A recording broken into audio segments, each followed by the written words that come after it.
Right, hello. It is a grey, drizzly day.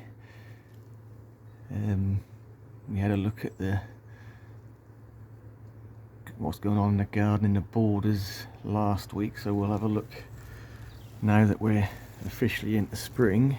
We'll have a look in the summer house and see how things have overwintered in here. So if you've watched any of the summer house sort of updates throughout the winter, I have been keeping things, pretty much on a dry side, just water and probably not even once a month, just the odd plant that seems to need it. Cord line here, you can see the leaves sort of curl up when it get a bit dry, so there are signs. But anyway, so it is, what is it, March the 5th, so just into spring. It doesn't feel like it's still pretty cool. I don't think we're supposed to warm up till mid to late March, so we've got a couple of weeks of cool weather still. It's about 8 degrees outside, and in here it's pushing 11 degrees. So I reset this last week, so we had a few sunny days. This week, Thursday, Friday were quite sunny, and I know with all the windows in here and the roof light, clear roof section in the middle, that does warm up. So yeah, so the maximum temperature this week has been 27 and a low of 8.6. so for any US viewers, if we just press that button, that'll give you the Fahrenheit, high, low, and what it is at the moment in the middle.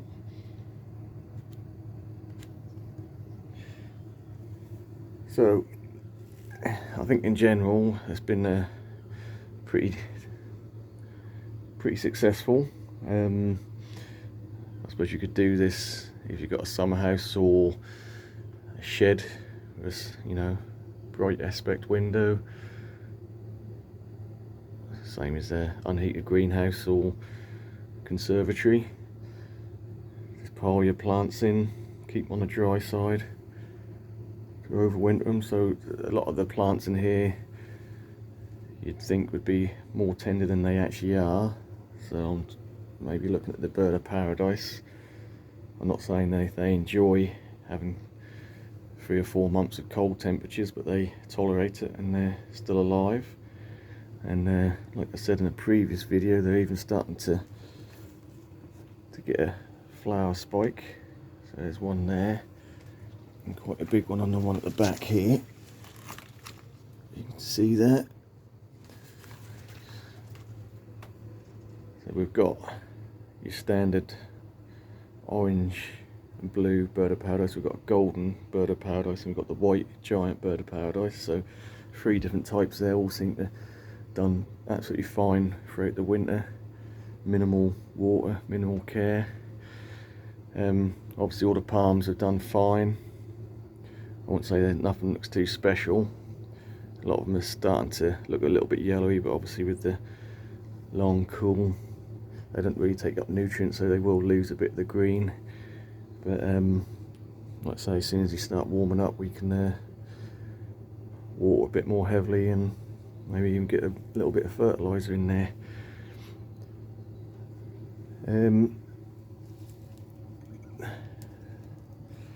We've got the tree fern there. That's the fast growing tree fern, Cyathea cooperi, which we done an update a little while ago. It's got plenty of crosias starting to open. So that should start going into full growth soon, so I'll start getting decent water regime on that, maybe at least once a week, give that plenty of water now.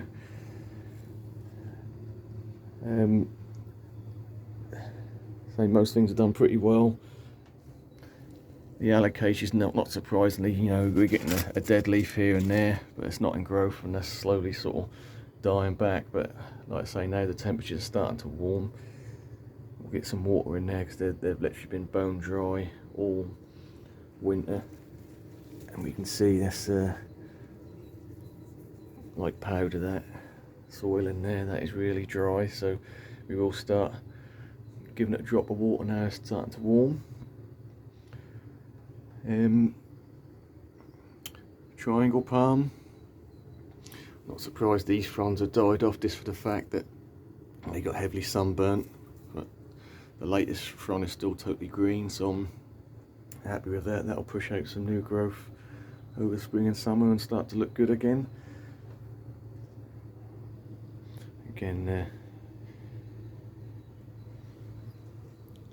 Livingstone chinensis is absolutely perfect. Literally no water, cold temperatures all winter, absolutely fine. Good, solid, easy plant. The only real concern I had was the king palms, the Quantaphoenix Cunninghamiana. Pretty much all dried up. Literally no green in there whatsoever. I did give it a drop of water the other day. Now it's starting to warm up. We may have lost that, which will be a shame, because they're ones I grew from seed about 3 years ago. There's a triple in there. But no, we'll see now that the temperatures are warming up. We'll give it a bit of water, see if it push out any growth. If not, that'll be one for the bin. It's all a experiment at the end of the day. I know I'm pushing my luck with some of these palms. They don't really sort of tolerate long-term cool temperatures, and that's definitely one that suffered. So yeah, we'll keep you updated on that. It may be going into compost, it may pull through. It's 50-50.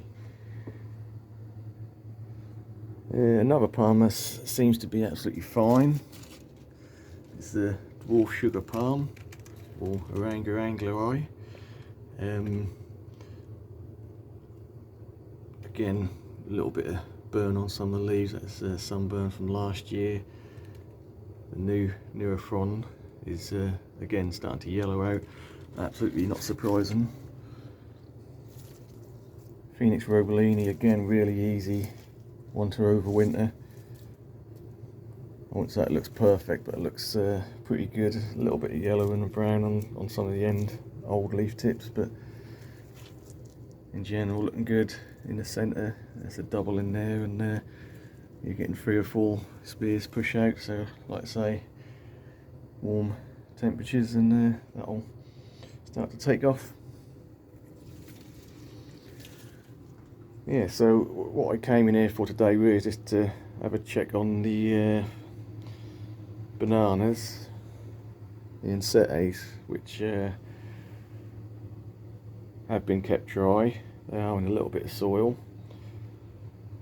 So we've done 2 different methods to overwinter these onsetti. So one, I literally dug out the ground with as much root as I could, put it in a small pot, kept it dry, left a couple of leaves on. Well, I think I left 1 leaf on, and obviously over winter that's pushed out a couple of small leaves, and there's a 3rd coming.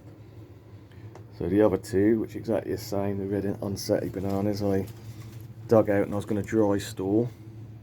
So I cut all the roots off, cut all the leaves off, just had the corm or the pseudo stem, if you like, and changed my mind at the last minute and just chucked it in a pot with a bit of soil.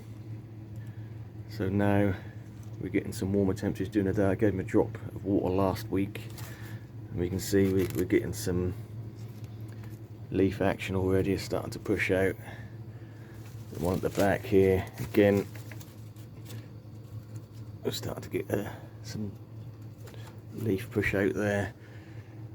And now I've got a green onsetti at the top here, which I cut back a bit too short. Really want to leave ideally another really sort of foot on that, but at the end I was trying to save a bit of space, I guess, and cut it as small as I could, see what would happen. And yes, that is pushed out this inch or so over the last couple of weeks, so that's not killed it. It will grow back, so we'll see how that looks. But my thoughts obviously at this time of year is on spring, getting things started off. So I will be leaving things in here probably for the next month or so, until they start getting in full growth. Then we'll start hardening some stuff off, moving either into the greenhouse, conservatory, or straight into the garden, depending on the species. But we've got a couple here. So I've done a video 3 weeks back about the Colocasia corms, or bulbs, which I've been dry storing in the house, just in a dark cupboard. These ones are Jack's Giant, so they're sort of giant version of the Colocasia escalente, and I found that they don't respond so well to dry store, and so I dug them out of the garden, put them in a small pot with really dry soil and compost, and just let them die back naturally. Keep them, these have not had a drop of water for probably about 5 months or so, so that they're totally dry, and obviously you can see the leaves are totally desiccated, dried back, and even got a little bit of mould on there. You can see in general really dried back. You think, oh well, that's the end of that plant, but no, this is one that you feel the base, it's rock solid, and if you peel back the mush, you can see that picking up on camera or not, we've got a little growth point there, so that will start pushing out a new leaf. So we'll take all the dead off. In fact, if we push the soil back a bit, you'll see there's even a couple of little nodules on there wanting to grow as well. So this is one that does what's the word, I won't say pop off, but that does, you get little divisions off of that. That'll grow multiple plants in one tube, and then you can sort of snap them off and make multiple plants. So this would have been the main plant last year, and I got a smaller one off it. So let's just have a peel back of that and see.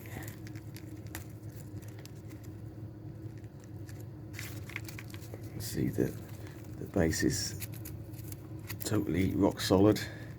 So I will pull all the dead off that, get it in the same situation of this, and get any sort of mushy bits off, and just leave any little growing tips, and I'll get them indoors in my grow tent, get them started off, give them a head start. These are obviously not totally dormant because there's still a bit of growth there, so these should come into life pretty quick. So if I get these in a grow tent now, that should have a couple of leaves within a 3-4 weeks, and then I can sort of move them into the greenhouse maybe, to let them get used to the cooler nighttime temperatures, and then come about May time we can get them out in the garden, and we should have a decent sized plant by then.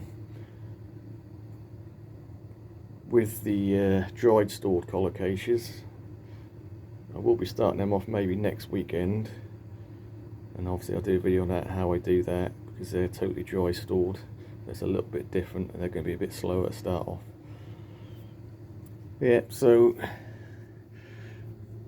that is pretty much that. I think last time I done an update, I butchered the name of this palm over here, and some kind viewer did tell me how to pronounce it. So this is a Nikau palm from New Zealand, or shuttlecock,